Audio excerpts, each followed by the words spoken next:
Vous avez des enfants, vous avez envie qu'ils apprennent l'anglais, vous ne savez pas trop comment vous y prendre. Je vais essayer de vous guider en 3 points. Let's go. Je m'appelle Faustine, je suis prof d'anglais depuis 17 ans et j'ai une chaîne YouTube qui s'appelle Teach Me Please avec Faustine. Je fais des vidéos pour les enfants. Je les invite à découvrir l'anglais à travers du vocabulaire et des activités super fun. Mais aujourd'hui, cette vidéo, elle est pour vous, petits parents. Alors on y va. La première chose qui revient systématiquement quand je dis que je suis prof d'anglais pour les enfants, c'est mais qu'est-ce que je peux leur mettre à la télé comme dessin animé pour qu'ils aiment l'anglais? J'ai envie de vous dire, chers petits parents, faites-vous kiffer. Vous avez envie de regarder La Reine des Neiges en anglais? Allons-y. Pas de patrouille, Peppa Pig, que sais-je? Lancez-vous. Il n'y a pas de règle. À partir du moment où c'est quelque chose que vos enfants aiment, ça marchera. Alors, mon conseil, on n'est pas en train de débattre de la télé et des écrans pour les enfants. Je vous conseille juste vu que ce n'est pas leur zone de confort de regarder dans une langue étrangère, les premières fois, installez-vous avec eux. Et n'hésitez pas à faire des commentaires sur ce que vous voyez et ce que vous entendez. Donc si par exemple Peppa va s'esclaffer parce que George a mangé une glace blue alors que d'habitude elle est red, donc c'est drôle, George il a mangé une ice cream. Voilà, il ne faut pas hésiter à interagir avec le dessin animé de façon à ce que vos enfants eux-mêmes se disent ah mais c'est normal ce qui est en train de se passer. Voilà, parce que très souvent, quand on leur met un dessin animé en anglais la première fois, il y a une espèce de petite panique au niveau cérébral et c'est tout à fait normal. Hein, on les sort de leur zone de confort et là, rien de mieux que d'avoir papa et maman à côté pour nous dire c'est tout à fait normal ce qui est en train de se passer. Dans notre famille, on regarde des dessins animés en anglais ou on écoute des chansons en anglais. Alors ça, c'est quelque chose que vous pouvez faire aussi, que moi je fais avec mes enfants et qui marche super bien, c'est mettre les chansons des dessins animés Disney qu'ils connaissent déjà par cœur en français et leur faire découvrir en anglais. Parce qu'en fait, dans la VO, très souvent, c'est des acteurs, des actrices de Broadway ou de grands films américains qui font les voix. Et la VO est très très sympa à découvrir. C'est Beyoncé qui était dans le Roi Lion. Je sais parce que je suis fan. Donc voilà, mon premier point, c'est vraiment, si vous voyez que vos enfants sont attirés par un dessin animé, faut capitaliser là-dessus, mettre un petit peu de VO. Rien de plus simple de nos jours en plus, parce qu'avec des plateformes comme Netflix, Disney+, Amazon, mais même votre box classique, vous pouvez changer hyper facilement la langue. Et si ça vous rassure de mettre des sous-titres en français pour vous en tant que parent de façon à les accompagner le mieux, il n'y a pas de problème, faites ça. J'ai envie de vous dire, à partir du moment où vous emmenez de l'anglais dans votre maison, c'est important que vous soyez dans une zone de confort aussi. Et si vous êtes bon en anglais et que c'est quelque chose que vous faites régulièrement, regarder des films en VO, je vous invite à mettre les sous-titres en anglais. Parce que vraiment, quand les sous-titres sont en français, vous, en tant qu'adulte, vous n'arrivez pas à apprendre la langue. Ça, c'est quelque chose sur lequel on pourra faire une vidéo là-dessus à l'occasion pour aider les parents à apprendre l'anglais. Mais voilà, si ça vous rassure de mettre les sous-titres en français parce que vous accompagnez vos enfants et que votre but à vous, c'est pas forcément de vous améliorer en anglais, vous pouvez mettre les sous-titres en français, sans problème. Si par contre, vous vous dites, tiens, je vais me faire un petit challenge 2023, je vais mettre les sous-titres en anglais, et c'est comme ça que vous vous améliorerez, en ayant les mêmes mots dans vos oreilles que visuellement. Et ça va vous accompagner. Après, est-ce que vous avez envie de regarder toute la Reine des Neiges en VO? Je ne sais pas. Mais libre à vous de regarder des petits extraits avec vos enfants ou pourquoi pas de découper un film, par exemple.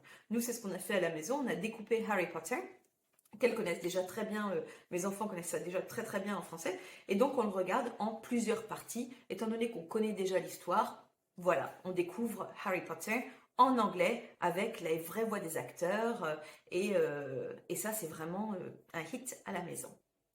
Deuxième question. Les applis. Alors ça, c'est une question qui revient super souvent aussi. Moi, je suis pour tout ce qui touche à l'anglais.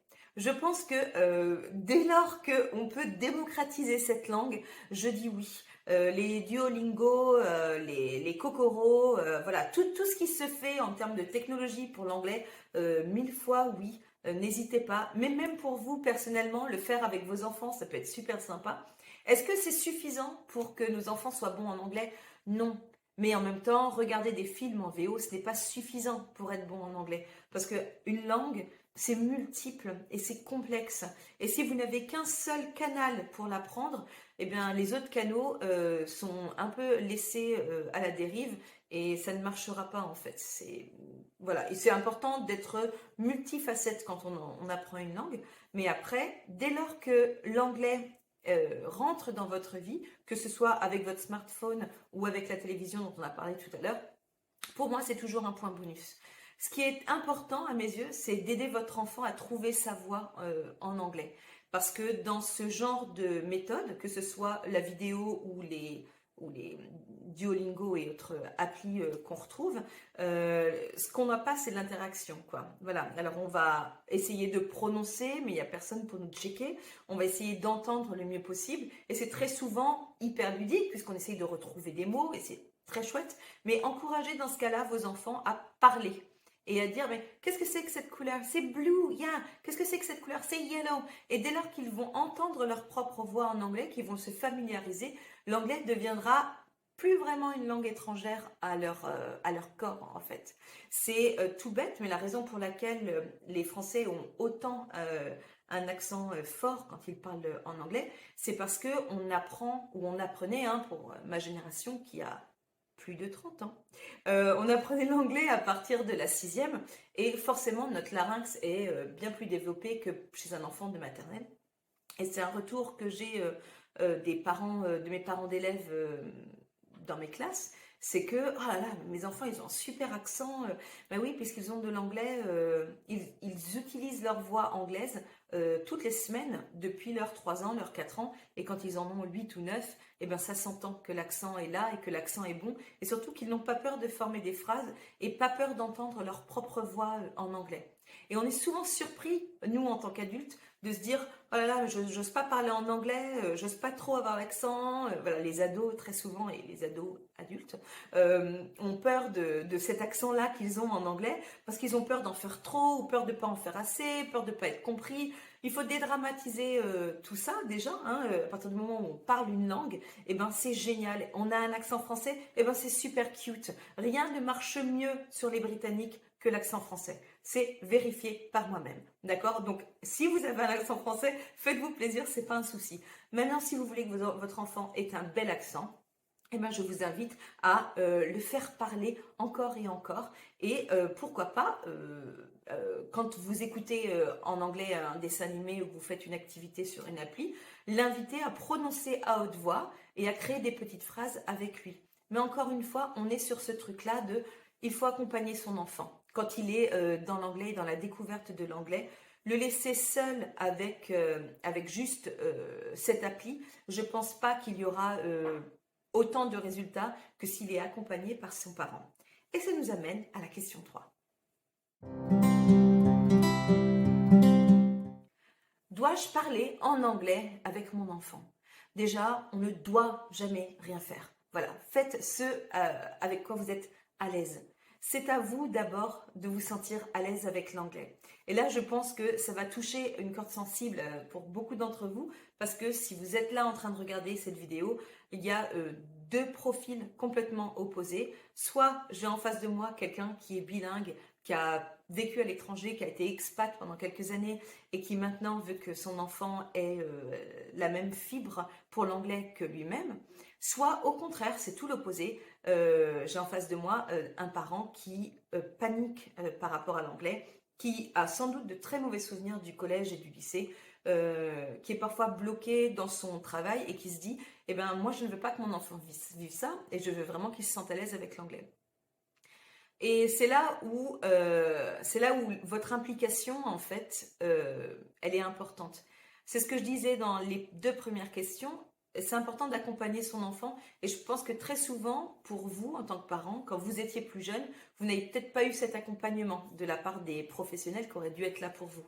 Donc, c'est important. Si vous vous sentez de parler en anglais avec votre enfant, c'est important de vous faire confiance. Vous n'avez pas besoin que ce soit parfait. Vraiment. Je vous donne toute la validation dont vous avez besoin aujourd'hui. Si vous aviez un petit doute, si vous aviez besoin d'un signe de l'univers qui vous dise ben vas-y, lance-toi, parle en anglais devant ton enfant, eh bien ce signe, c'est moi et je vous le dis, parlez en anglais devant votre enfant. C'est pas un problème. Votre accent n'a pas besoin d'être parfait. Vous avez le droit de faire des erreurs. Vous avez le droit d'aller sur Google Translate si vous avez un doute. Le but, c'est juste que votre enfant se dise ah, que ce soit papa ou maman, les deux, ils aiment bien qu'on parle anglais à la maison. Pourquoi? Parce que l'anglais, c'est super fun. Voilà, l'anglais, ce n'est pas seulement une liste de verbes irréguliers. C'est ça qu'on veut éviter pour nos enfants. C'est qu'ils voient l'anglais comme une matière à l'école. L'anglais, c'est organique. Ça se passe au sein de la famille, ça se passe dans les chansons, ça se passe dans les films, c'est dans l'émotion. Et c'est ça qu'on a envie de transmettre à nos enfants. Et je suis convaincue que si vous regardez cette vidéo, c'est parce que vous aussi, vous avez envie de transmettre cette émotion-là à vos enfants. Donc des choses toutes bêtes comme Let's go! Oh, where are your shoes? Can you give me your book? Thank you.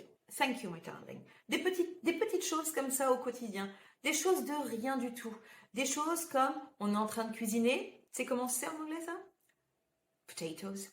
Comme les potatoes de McDo. Trop drôle. Voilà. N'importe quelle petite phrase qui va lier votre enfant émotionnellement à l'anglais, ce sera forcément bénéfique. Et vous, en tant que parent, vous avez forcément réussi votre travail à partir du moment où vous avez fait tout ça. Donc, libérez-vous. Vous avez envie de parler à votre enfant en anglais, faites-le. Évidemment, les premières fois, je le dis en tant que prof d'anglais, mais aussi en tant que maman, les premières fois, votre enfant, il risque d'être surpris. Alors, s'il est tout petit, non, parce que c'est très très facile. Les maternelles sont extrêmement malléables, mais dès qu'ils grandissent un petit peu, ils peuvent être un petit peu, pourquoi tu parles comme ça? Pourquoi tu dis ça? Non, mais viens, dis pas ça, on est à table, j'ai pas envie de parler en anglais. Et bien à ce moment-là, on recule un petit peu, puis on réapporte l'anglais un petit peu plus tard dans la soirée. Et ça peut être des choses toutes simples comme, si vous êtes à l'aise avec ça, lire une petite histoire en anglais. Si vous êtes à l'aise avec ça, ça peut être chanter une chanson en karaoké en anglais avec votre enfant, des chansons qui passent à la radio et que vous aimez bien écouter en voiture, et bien faites-vous plaisir, écoutez-la en anglais sur votre télé et chantez-la avec votre enfant. Vous pouvez même rechercher les mots de vocabulaire que vous ne connaissez pas et dire à votre enfant, tiens, on va regarder sur Google ce que ça veut dire ce mot-là. Voilà, et puis ça peut être aussi une première approche à la traduction, et ça c'est toujours un bonus aussi. Tout ça pour vous dire que l'anglais doit s'inviter chez vous. Si c'est ce que vous souhaitez pour votre enfant et vous voulez l'accompagner au mieux, eh bien en fait, le premier acteur, c'est vous. Et le fait que vous fassiez cette démarche-là, moi je ne peux que vous en féliciter parce que c'est un vrai cadeau que vous faites à votre enfant, c'est un vrai cadeau de l'accompagner et c'est un vrai cadeau que vous faites à vous aussi en tant que parent. Parce que c'est bien de sortir de sa zone de confort, c'est bien de motiver son enfant à s'ouvrir au monde. Et je suis convaincue qu'à partir du moment où vous allez ouvrir la porte de l'anglais chez vous et inviter votre enfant à découvrir l'anglais au quotidien par des petites choses, eh bien, vous allez voir des résultats, j'en suis convaincue. Je vous retrouve très vite pour des nouvelles vidéos de Teach Me Please avec Faustine sur des thèmes hyper variés et aussi pour des vidéos conseils. À très vite, bye bye!